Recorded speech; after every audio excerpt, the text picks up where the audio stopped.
కుటుంబ సభ్యులు మన గురించి చక్కని సాక్ష్యం ఇవ్వగలగాలి. ఈరోజు ఈ సామెత వింటున్న నీ గురించి నీ ఇంటి వారు ఇలాంటి సాక్ష్యాన్ని ఇవ్వగలరా?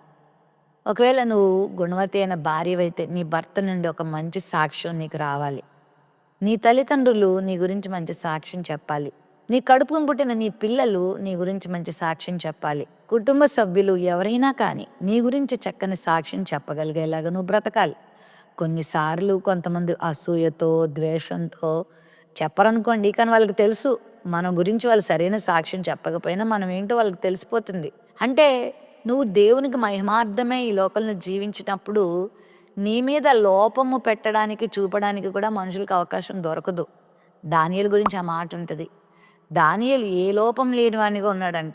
ఏదైనా లోపం అతని మీద చూపిద్దామని ప్రయత్నం చేస్తే కుదరలేదంట. చివరికి దేవుని విషయంలో అతన్ని ఇరికించాలని చూశారు. మరి నువ్వు చదువుతున్న కాలేజ్‌లో గానీ, పనిచేస్తున్న ఆఫీస్‌లో గానీ, ఇంట, బయట చక్కని సాక్ష్యాన్ని చెప్పబడతావా? ప్రాముఖ్యంగా తల్లులైన వారు మీ బిడ్డలు మిమ్మల్ని ధన్యురాలనాలి. ఇలాంటి తల్లి మాకు కూడా ఉంటే బావున్ను అని ఇతరులు కూడా చూసి నిన్ను అనుకునేలాగుండాలి. నీ బిడ్డలు నిన్నును బట్టి దేవుని స్తుతించాలి. ఇంత యోగ్యమైన తల్లి, ప్రార్థనాపరురాలైన తల్లి, మంచి మనసున్న తల్లి, మోకాళ్ళ అనుభవం కలిగిన తల్లి, దేవునిని ప్రేమించే తల్లి, మమ్మల్ని బాధ్యతగా పెంచే తల్లి, మమ్మల్ని క్రమశిక్షణలో పెంచిన తల్లి అని నిన్ను బట్టి దేవుని స్తుతించే వారిగా ఉండడం అది ఎంత ధన్యత.